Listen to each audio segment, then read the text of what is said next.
जरा बात करते हैं सरकार के एक बड़े फैसले की। सरकार ने जम्मू कश्मीर को आलमी नक्शे पर लाने के लिए बड़ी कोशिश की है और सन्नत और सयाहत को फरोग देने के लिए हर दिन कोई ना कोई नया फरमान भी जारी हो रहा है। ताहम बड़ी बात है कि सरकार ने जम्मू कश्मीर के अंदर फिल्म पॉलिसी 2020 को भी सामने रखा है और जब से Jammu Kashmir draft film policy 2020 सामने आई है उसके बाद कई सवालात सामने उठ रहे हैं और माना जा रहा है कि जिस तरीके से इस पॉलिसी को फ्रेम अप किया गया है उससे बुनियादी सतह पर जम्मू कश्मीर के लोगों को फायदा नहीं मिलेगा।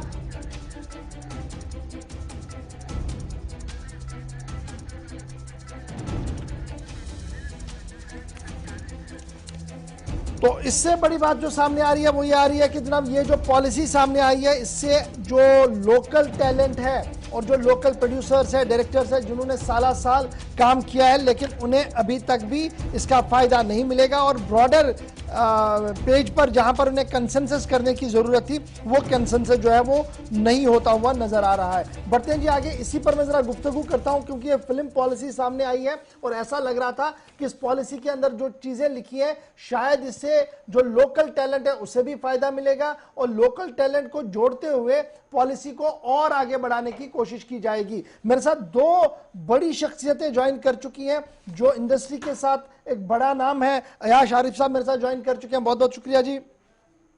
और मेरे साथ सौरभ वर्मा जी भी ज्वाइन कर चुके हैं जम्मू से, बहुत बहुत शुक्रिया सौरभ आपका भी ज्वाइन करने के लिए। सबसे पहले अयाश साहब आपके पास आऊंगा। जम्मू कश्मीर के हवाले से जब मैं बात करता हूं टैलेंट की कोई कमी नहीं है, हर चीज हमारे पास है, लेकिन जब ये पॉलिसी फ्रेम अप की जा रही थी तो क्या आप जैसे लोगों के साथ राब्ता नहीं हो पाया या क्या उन लोगों से राब्ता नहीं हो पाया जो डायरेक्टली इनडायरेक्टली इस सनत के साथ जुड़े हुए हैं, क्योंकि अब इसे बाज़ाब्ता तौर पर पॉलिसी के तहत एक सनत का दर्जा दिया जा रहा है?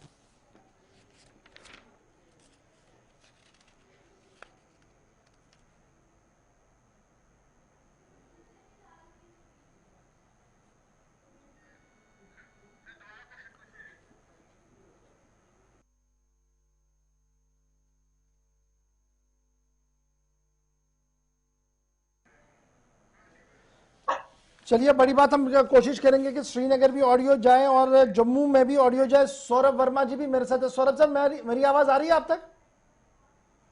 जी। चलिए सौरभ जी, ये जो पॉलिसी बनाई गई जम्मू कश्मीर फिल्म पॉलिसी 2020, क्या इसमें कंसल्टेशन प्रोसेस हुआ आप लोगों के साथ, क्योंकि आप मेन स्टेक होल्डर्स आप ही हैं इसमें? हाँ जी, तो आपने अयाश आरिफ सर को सर मेरे ख्याल से आ गए, अगर वो जवाब दें पहले तो बेहतर रहेगा। ठीक है अयाश साहब, क्या अस्सलाम वालेकुम जी, क्या आवाज मेरी आ रही है? बिल्कुल बिल्कुल आ रही है। वालेकुम अस्सलाम जी। ये जो पॉलिसी बनाई है जम्मू कश्मीर फिल्म पॉलिसी 2020 और मेरे हाथ में भी है, अब सवालात उठ रहे हैं कि जनाब इसमें बड़ी चीजें ऐसी हैं जो विदाउट कंसल्टेशन चलाई गई है और लाई गई है, इससे जम्मू कश्मीर के लोगों को जो इसके साथ जुड़े हुए हैं उन्हें बिल्कुल भी कोई फायदा नहीं मिलने वाला है। सबसे बड़ी बात यह है कि आज तक हमारे साथ या किसी भी ऐसे एक्सपर्ट के साथ कश्मीर फिल्म पॉलिसी कोई ना डिस्कशन हुआ है, ना कोई किसी के साथ मतलब के ये कहें कि किसी की सजेशन ली गई। यहाँ पे ऑलरेडी वी आर मतलब we have a complete developed television industry and we have been suffering करीब 2010 से हम सफर कर रहे हैं। हमारे पास सारा इंफ्रास्ट्रक्चर मौजूद है। We have our own audio studios, we have production house, everything we were having. लेकिन उसके बाद 2010 के बाद हमसे ये सारा छीना गया। जो फाइनेंशियल सपोर्ट हमें INB से मिल रहा था उसको छीना गया। सबसे बड़ी प्रॉब्लम है कि हमारे पास दूरदर्शन और बाकी जो इंस्टीट्यूशंस है उनके अलावा कोई हमारे पास जरिया नहीं है, because we don't have any other private satellite channels जिसके साथ हम काम करें। ठीक है, अब वो फील्ड टोटली बंद पड़ा है, ना किसी के पास काम है, कुछ नहीं है। वो धूल हमारी लाइटें हमारे स्टूडियो चाट रहे हैं and people are in a great financial debt. एक बात, अब हमने कई बार कहा कि आप यहाँ जो फिल्म पॉलिसी ला रहे हैं उसका फायदा जो है वो मिलना चाहिए यहाँ के प्रोड्यूसर को, यहाँ के डायरेक्टर को, यहाँ के राइटर को, खासकर यहाँ के एक्टर्स को। लेकिन प्रॉब्लम ये है कि हमने बार बार इनको कहा कि बाहर से जितने भी हमारे फिल्म यूनिट्स आते हैं जहाँ पर मतलब शूटिंग के लिए, दे have got their own live producer, वो काम करते हैं और आर्टिस्टों को बुक करते हैं। This policy does not give us any extra benefit. हाँ, अगर ये लोग रीजनल सिनेमा यहाँ पर इंट्रोड्यूस करते, हमने कई बार जो पहले भी यहाँ ओरिजिनल स्टेट में यहाँ के चीफ मिनिस्टर थे, उनसे हमारी मुलाकात की। हमने उनसे कहा कि you give us subsidy like other states are having for regional cinema. अगर वो सब्सिडी आप हमें देंगे, हम अपनी फिल्में बनाएंगे, हमारा लोकल टैलेंट उसमें एब्जॉर्ब होगा, हमारा जो टेक्निकल यहाँ पे टेक्निकल टीम है, यहाँ के जो एक्सपर्ट हमारे बच्चे हैं वो उसमें इन्वॉल्व हो जाएंगे और वे रीजनल सिनेमा डेवलप होगा। हमें बाहर से वो लोग आएंगे, शूटिंग करेंगे, फॉर टाइम भी वो काम करेंगे, ठीक है, आर्टिस्ट को पैसा दिया, ठीक है, लेकिन जो मेन थ्रस्ट है उस पर इस पॉलिसी का हमसे उस पर कोई फायदा मिलने वाला नहीं है। हाँ, अगर यहाँ पे स्टूडियोज बनाएंगे, वो यहाँ के JNK के लोग बनाएंगे, यहाँ पे ऑलरेडी बने हुए सब या स्टूडियोज हैं और बाकी मतलब इंफ्रास्ट्रक्चर ऑलरेडी है। But question you see earlier, अभी रिसेंटली एक और पॉलिसी आ गई है इंफॉर्मेशन डिपार्टमेंट से, और दूरदर्शन ने भी एक पॉलिसी पहले इंट्रोड्यूस की, उसमें राइडर्स लगाए गए ऐसे कि कोई भी JNK का प्रोड्यूसर उसमें क्वालिफाई नहीं कर रहा है। अब जो इंफॉर्मेशन ने गाइडलाइंस निकाली है to give the maximum work to JNK people, but riders as such are so tough, none of the JNK producer is again qualifying under this policy. तो ये किसके लिए है? अगर ये बाहर वालों को देना इसका फायदा, तो फिर हम एक ऐसी स्टेट में रहते के नाउ ड्यूटी हमने एक टर्माइल को देखा है, हमारे जितने भी कल्चरल इंस्टीट्यूशन है वो काफी बंद पड़े। मैं आया सब दोबारा आपके पास आऊंगा, क्योंकि मेरे पास जरा थोड़ी सी और इसमें वजाहत कर दूं, क्योंकि मामला क्या, मैं जरा आपके पास भी आ रहा हूं जी। सौरभ सर, क्या जम्मू के भी राइटर्स, प्रोड्यूसर्स, आर्टिस्ट इसी लाइन को टॉक कर रहे हैं कि जनाब कंसल्टेशन प्रोसेस जो पहले होना चाहिए था वो तब भी नहीं हुआ, और अब जब राइडर्स लगाए जा रहे हैं, वो राइडर्स पर मैं थोड़ी देर में आऊंगा, उस वक्त भी कोई कंसल्टेशन नहीं है, और ये जो दम तोड़ती हुई इंडस्ट्री है ये अपने लास्ट लेग पर है और किसी भी वक्त ये कोलैप्स हो सकती है? जी सर, पिछले महीने 20 तारीख या 19 तारीख को फर्स्ट इंफॉर्मेशन जो लेफ्टिनेंट गवर्नर साहब की तरफ से आई थी, उसमें जो फर्स्ट इंफॉर्मेशन हमें मिली थी, जहाँ इंटरनेट पे हमें मिली थी, वो था कि जितने भी डायरेक्टर, प्रोड्यूसर, एक्टर्स हैं, उनका जो डेटाबेस है वो उससे किया और उसको पब्लिक किया जाएगा कि कोई भी अगर बाहर का प्रोड्यूसर, डायरेक्टर यहाँ जम्मू कश्मीर में आना चाहता है तो उसको ऑनलाइन डाटा सारा मिल जाए कि अगर वो एक्टर्स की लिस्ट चाहता है या डायरेक्टर्स की चाहता है या प्रोड्यूसर की चाहता है या लाइन प्रोड्यूसर्स की चाहता है, वो उनको डेटा मिल जाएगा। और ये बहुत अच्छा मुझे सबसे पहला जो स्टेप लगा। उसके बाद अकॉर्डिंग टू मेरी इंफॉर्मेशन के मुताबिक, जो मेरी इंफॉर्मेशन डिपार्टमेंट से एक दो लोगों से बात हुई, उन्होंने कहा कि अभी पूरी डिटेल्स, अभी नई पॉलिसी की सामने नहीं आई हैं। तो ये भी सर से मैं सहमत हूँ एक बात से कि जब ये पॉलिसीज बनाई गई, बहुत ही कम लोगों को उसमें इन्वॉल्व किया गया, बहुत कम लोगों से राय ली गई, उसके लिए चुनिंदा लोगों से उसकी राय ली गई जो एक्टिवली काम कर रहे हैं। मैं आता हूं दोबारा आपके पास, मैं दोबारा आऊंगा आपके पास। यहाँ सब बड़ा इंपॉर्टेंट ये है, पॉलिसी तो अब हमारे सामने पब्लिक डोमेन में आ गई है, आपने कहा कंसल्टेशन भी नहीं हुई। अब इसमें जो एतराज वाला पॉइंट है, जब मैं देखता हूं तो पहले ये लगता है कि सरकार सबके लिए इसको खोल रही है, जितने भी लोग हैं उनको एकोमोडेट और एडजस्ट करने की बात हो रही है। जो बाहर से भी आएंगे उन्हें तरह तरह के मुराद दिए जाएंगे, सिक्योरिटी फ्री होगा, लेजॉन के लिए उन्हें खोल दिया जाएगा। लेकिन लोकल का एतराज कहां पर है? क्या जो राइडर लगाया गया है DIPR की तरफ से कि कौन लोग एम्पैनल होंगे, वहीं पर सिर्फ एतराज है, या पूरी पॉलिसी के अंदर इतने लिक्यूनाज है कि एक पेज छोड़ दूसरे पेज पर आए तो वहां पर भी लिक्यूना ही नजर आता है? ये सर ये दो चीजें हैं, मतलब they are two different things. Cultural policy is different and empanelment for information department is different. जी, ये एम्पैनलमेंट जो डिपार्टमेंट मतलब कल्चरल, मतलब ये जो इंफॉर्मेशन डिपार्टमेंट के लिए लोग कर रहे हैं, बिकॉज ये जितने भी यहाँ पे डॉक्यूमेंट्रीज बन रही है उसका एक सेंटर होगा, पूल होगा इंफॉर्मेशन डिपार्टमेंट। लेकिन एक कैटेगरी में ये हमसे मांग रहे हैं 50 लाख पर ईयर और 3 साल का हमने टर्नओवर देना है, वह 1.5 करोड़। और बी कैटेगरी में हमसे मांगते हैं 75 लाख, सी कैटेगरी में मांगते हैं 50 लाख। आप मुझे खुदारा बताइए, हम कह रहे हैं कि 2010 से 2010 से we have not been able to even produce a single programme, और उसके बाद ये जो 3 साल हमारे गुजरे हैं, हमें मुझे बताए कि हम 1.5 करोड़ 75 लाख और 50 लाख कहाँ से लाएंगे। ये जो इसमें कैटेगरी में जो लोग आएंगे वो तो बाहर के आ जाएंगे, और अब इन्होंने रखी है एक और कैटेगरी, उसको नाम दिया है स्पेशल कैटेगरी। और स्पेशल कैटेगरी में जो लोग टेररिज्म के साथ एम्पेरिल्ड हैं वो आ सकते हैं। लेकिन यहाँ पर प्रॉब्लम है, टेक्निकल प्रॉब्लम यह है कि when you are empanelling the people in A, B, C and D category, और हमारे लिए स्पेशल कैटेगरी है, तो when there will be distribution of work, maximum car will go to the outsider and will be given a meager peanut. So I think it is a sort of appeasement for the producers of Jammu and Kashmir. इसमें तो कोई वो clarity है नहीं। हाँ, we are not against the people who are coming from the outside, but you keep at least like DD Kashmir had kept a 75% share for J&K producers and 25% for outsiders.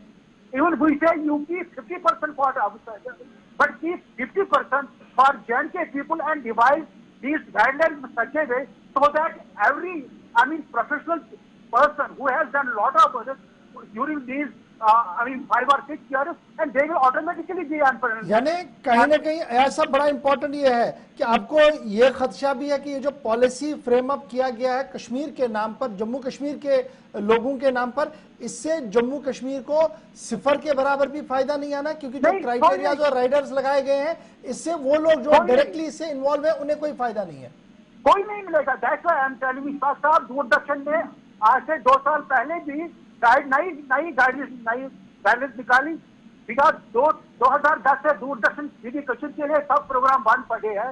We have gone from post the pillar, और उसके बाद हमने authority से मिले तो उन्होंने नई guidelines इजरा की, और उन्होंने भी वही गाइडलाइंस लगाया जिससे कोई भी J&K का प्रोड्यूसर क्वालिफाई नहीं हुआ। वो खर्चा हमारे जहन में आई, और अब ये दूसरी गाइडलाइंस आ गई। इससे साफ हमें जाहिर लगता है कि this policy is no way for the producer of J&K। जब हमने काफी मुसीबतें देखी है, हमने ऐसे माहौल में काम किया है, we have taken the great risk of our life and we kept it on. और यहाँ पे you can see in every field there is turmoil, every field got affected, but at least they should give a special package to the J&K producer, जिन्होंने करीब इस 30 साल में एक ऐसे मतलब के हालात से वो गुजरे हैं, इतना टैलेंट हमारा भरा पड़ा है, हमारे कल्चरल इंस्टीट्यूशन लाइक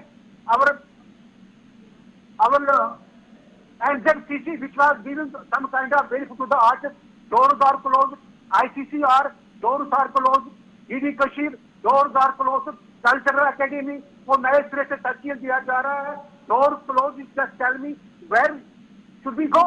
हमारा जो ये आर्टिस्ट है who is directly or fully professionally, associated with this field, he is in the great turmoil. उसका तो जीना हराम हो गया है। कई हमारे बंधु ने वो बेचारे now they are shifting for time they to small meagre business that they can not do, an artist can't do a business, producer can't do a business, director can't do a business, he is a creative person, और उसके लिए सब काम करना मुश्किल है। And we are going through mental torture.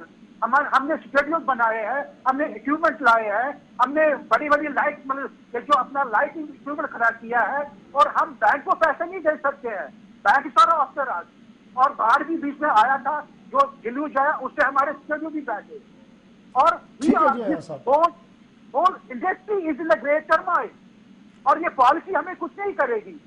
And film people are coming, they have got मैं दोबारा आपके पास होऊंगा, जरा कंक्लूजन भी इसका निकालते हैं ताकि जो एडमिनिस्ट्रेटिव पार्ट पर लोग प्रोग्राम देख रहे हैं तो समझ आए कि क्या कुछ हो रहा है। मैं सौरभ जी, आप सुन रहे थे ना अयाज साहब क्या कह रहे हैं, जम्मू की फीलिंग्स क्या कुछ है, जम्मू का टैलेंट क्या कुछ सोच रहा है? देखो सर, जो अयाज अभी सर ने कही बात, उसमें मैं एक चीज ऐड करना चाहूंगा। फिल्म पॉलिसी और एम्पावरमेंट पॉलिसी में बहुत फर्क होता है। एम्पावरमेंट कर रहे हो, आपकी फिल्म पॉलिसी ला रहे हो, ये क्लियर होना चाहिए पहले। जो दूरदर्शन हमारा बंद था उससे ऑलरेडी बहुत पूरे J&K के आर्टिस्ट उससे इफेक्टेड हैं, लेकिन अगर आप जस्ट फिल्म पॉलिसी की बात करो तो फिल्म पॉलिसी के लिए अभी मैं मुंबई में हूँ, और मैं आपको बताऊं कि अगर कोई फिल्म शूट होने आती है तो उससे बड़े सारे लोगों को फायदा होता है, और कश्मीर में मैं देखता हूँ कि फिल्म आए दिन शूट होती रहती है। तो अगर फिल्म पॉलिसी की बात चल रही है तो वो पूरे J&K की चलनी चाहिए, जो कि जम्मू उसमें हमेशा, मैं जम्मू से बिलोंग करता हूँ और मैं देखता हूँ कि जम्मू हमेशा उसमें पीछे रहता है। पहली बात तो फिल्म बहुत कम आती हैं तो कश्मीर में चले जाती हैं, और जम्मू में जो लोकेशंस हैं वहाँ पे इंफ्रास्ट्रक्चर नहीं है, वहाँ पे कोई भी रहने की जगह नहीं है, वहाँ पे ठहरने की जगह नहीं है। अगर वहाँ पे कोई शूटिंग करने आता है वो कहाँ ठहरेगा, उसका इंतजाम नहीं किया गया। तो बड़ी बड़ी फिल्म पॉलिसीज लाना या उसकी बात करना, इससे कोई मतलब नहीं बनता अगर आपके पास वहाँ ठहरने के लिए होटल्स नहीं है लोकेशन पे, या अगर इतने महंगे कोई इक्विपमेंट्स लेके आ रहा है वो हवा में रखेगा नहीं। तो उसके लिए तैयारी होनी चाहिए। सिर्फ कश्मीर में अगर शूटिंग करवानी है तो वो तो हो ही जाती है, अभी भी हो रही है शूटिंग। अगर फिल्म की बात करूँ तो, अगर आर्टिस्ट के एम्पावरमेंट की बात करूँ तो उसके लिए अलग पॉलिसीज लानी चाहिए, और सारे आर्टिस्ट को, सीनियर्स को पूछ के उसके लिए पॉलिसीज तैयार करनी चाहिए। उससे ऑलरेडी जो दूरदर्शन हमारा बंद पड़ा है उसके ऊपर पहले बात होनी चाहिए। अगर उनको एम्पावर करना है तो अभी 1.5 करोड़ रुपया कोई कहाँ से लाएगा पहले, अगर इसमें फॉल करना है तो। जो यही बड़ा सवाल है ना। ठीक है जी, मैं आता हूँ दोबारा। ऐसा बड़ा इंपॉर्टेंट ये है कि मेरे ख्याल से इस पॉलिसी का एक हिस्सा होना ये चाहिए था कि राइटर्स, प्रोड्यूसर्स और जो लोकल आर्टिस्ट या टैलेंट है हमें, उन्हें किस तरीके से सरवाइव किया जाए, वो किस तरीके से जिंदा रहे और बाइज्जत जिंदगी बसर करे। वो मुझे इन 18-19 पेज में मिसिंग लगा। ये जो पेज मेरे हाथ में भी है, इसमें वो कहीं ना कहीं मिसिंग मुझे दिखा। बिल्कुल सर, आपने बहुत अच्छी बात करी। अगर इन लोगों ने फिल्म पॉलिसी लानी है, हमारे जितने भी आर्टिस्ट है, लोकल राइटर्स है, every one of them will not opt for Bombay film, Bombay masala. They know their culture, उनकी अपनी जबान है। हाँ, अगर इनको फिल्म पॉलिसी कश्मीर में फिल्म इंडस्ट्री डेवलप करनी है, डेवलप है रीजनल फिल्म इंडस्ट्री, और उसमें ऐसा करें कि एक J&K फिल्म फाइनेंशियल कॉर्पोरेशन बनाए। जब फिल्म फाइनेंशियल कॉर्पोरेशन बनेगी और उसके साथ जिस तरह बाकी स्टेट्स में उसमें सब्सिडी दी जाती है, every talented guy will come forward, they will take a little bit of finance and they will make the film। और उसके साथ हमारे लोकल आर्टिस्ट भी बिजी रहेंगे, हमारे राइटर भी बिजी रहेंगे, हमारा जो टेक्निकल स्टाफ है यहाँ पे, टेक्निकल जो हमारी टीम है वो भी बिजी रहेंगे। Everybody will not be taken by the film industry. And हमारी जो यहाँ जबान है, हम अपनी डोगरी लैंग्वेज में फिल्में बनाएंगे, हम कश्मीरी लैंग्वेज में फिल्में बनाएंगे, हम बल्ती में फिल्में बनाएंगे, हम पहाड़ी में फिल्में बनाएंगे। और now that we don't have any our Google is not only cinema, we have OTT platforms, we have social media. Now the field is very vast, we can go to any kind of competition, and then only we'll be able to develop our and to promote our local talent. And already film people are coming, they have their line producers, as my this fellow panelist said, they don't face any problem, and they are being given very good facility. If Ayaz Sharif has to shoot in Srinagar, I may have to go from one door to another door to seek a permission. But the people, the artists who are coming for Bombay, they are being given good fee, they are being given traveling charges, everything they are being provided. But if my artist goes, he is not being encouraged. My artist knows his culture. My writer knows his, at least कुल मिलाकर मैं ऐसा ये मानूं कि ये जो policy मेरे हाथ में भी है, जिस पर आप जिक्र भी कर रहे हैं, ये मुकम्मल पॉलिसी नहीं है। इस पॉलिसी को मजीद कुछ जोड़ने की जरूरत है, तब जाकर जम्मू और कश्मीर का कल्चरल वैल्यू भी हमारा बचेगा। उसके साथ साथ जो लोग इसके साथ जुड़े हैं वो कहीं ना कहीं आगे आकर काम भी कर सकते हैं। Exactly. Then only will be promoting our art and culture. Bombay film will not promote our art and culture. ये सिल्वर लाइन है कि अगर हमने अपने कल्चर को बचाना है तो हमने अपने टैलेंट को ही पकड़ के रखा। आखिरी बात बताइएगा, आप भी सौरभ सर, आप भी अपने लास्ट कमेंट दे दीजिएगा। मैं एक चीज ऐड करना चाहूंगा। जैसे अयाज शारिफ सर ने कहा कि ओटीटी प्लेटफॉर्म के साथ अगर गवर्नमेंट कुछ करवा सकती है तो रीजनल सिनेमा वहाँ पे अगर वो प्रमोट करवा सकते हैं या वहाँ पे फीचर करवा सकते हैं तो उसमें बड़ी अच्छी बात होगी। क्योंकि अगर हम जम्मू में बैठ के अगर हम गोजरी में फिल्म बनाते हैं, जस्ट कश्मीरी में बनाते हैं, या डोगरी में बनाते हैं, बल्ती में बनाते हैं, लद्दाखी में बनाते हैं, तो हमें इतनी ऑडियंस नहीं मिलती उसकी कि हम उसका रेवेन्यू वापस जनरेट कर सकें। तो उसके लिए ओटीटी प्लेटफॉर्म सबसे बढ़िया प्लेटफॉर्म है। उसमें उसको हम डब करवाएं या सबटाइटल देके हम वर्ल्ड वाइड उस सिनेमा को चला सकें। ठीक है, अगर हम जम्मू में सिर्फ रिलीज करें 2 थिएटर्स में एक भी कोई भी लैंग्वेज में, तो वो ना ही कश्मीरी में चलेगी ना ही डोगरी में चलेगी। वो ओटीटी प्लेटफॉर्म में सबसे बेहतर प्लेटफॉर्म है और 8 फिल्में वहाँ पे आप जाके कर सकते हैं बेस। वहाँ पे अगर गवर्नमेंट कुछ सपोर्ट कर सकती है तो वो उसके लिए आर्टिस्टों को बहुत ज्यादा फायदा होगा। बाकी अगर फिल्म पॉलिसी की बात करो तो 8 से लेकिन जितनी बड़ी पॉलिसीज निकाली जाए वो ज्यादा ठीक है जी, बहुत शुक्रिया जी सौरभ साहब हमारे साथ ज्वाइन करने के लिए। भैया साहब एक लास्ट कमेंट आपसे लेना चाहूंगा, ये तो पॉलिसी की बात है, अब जो वो रजिस्ट्रेशन वाला पार्ट था जिसमें अखबारों में इश्तिहार भी दिया गया जी आप जितने भी लोग इसके साथ जुड़े हैं वो अपनी रजिस्ट्रेशन करवाएं, क्या उससे कुछ सर्वाइवल बनता हुआ नजर आ रहा है? आप मुझसे पूछ रहे हैं? जी जी जी आया साहब। सर मुझे बताएं कि वो क्या है, ऑलरेडी हमारे जो जितने लाइन प्रोड्यूसर यहाँ पे है उनके पास डाटा है, कल्चर एकेडमी के पास डाटा है। It is no way job of information department. मैं now at the age of this 60, do you want me to get myself settlement with information department when I am only established producer? How is it possible for me? Don't they degrade my personality, sir? It is nothing, because information department has nothing to do with it. Information department has some other job. That's why हमने उनको कहा कि जितनी भी departmental यहाँ पे फिल्में बनती है आप इसको एक ही under one roof and distribute it in a proper I mean systematic way. बाकी तो इसका हमारे इसके साथ वहां पर रजिस्टर करवाना, यहाँ पे राइटर रजिस्टर करेगा, वहां पर मेरा आर्टिस्ट रजिस्टर करेगा, वहां पे देखते हैं जब फॉर्म आएगा तो इंफॉर्मेशन डिपार्टमेंट उनको बताएगा नहीं ये है। When already our data is there, line producers are here, वो काम करते हैं, people are coming, they are taking voice from here, they are taking camera from here, तो वो लोग वो सिलसिला तो चलता है, उसमें कोई हमें प्रॉब्लम नहीं है। अगर प्रॉब्लम है, जिस तरह मेरे पैनलिस्ट भाई ने कहा कि इस वक्त हमें गवर्नमेंट की मदद की जरूरत है in terms of subsidy and let them revive the television industry again. If they won't revive the television industry again, I think our survival is very very difficult now. बहुत बहुत शुक्रिया जी आया साहब हमारे साथ ज्वाइन करने के लिए। ये बात बड़ी इंपॉर्टेंट थी क्योंकि बहुत सारे लोग जो इसके साथ डायरेक्टली इनडायरेक्टली जुड़े हुए हैं और ये जो पॉलिसी सामने आई है इस पॉलिसी के अंदर की कहानी क्या थी इस पर बात करना बहुत ज्यादा जरूरी था।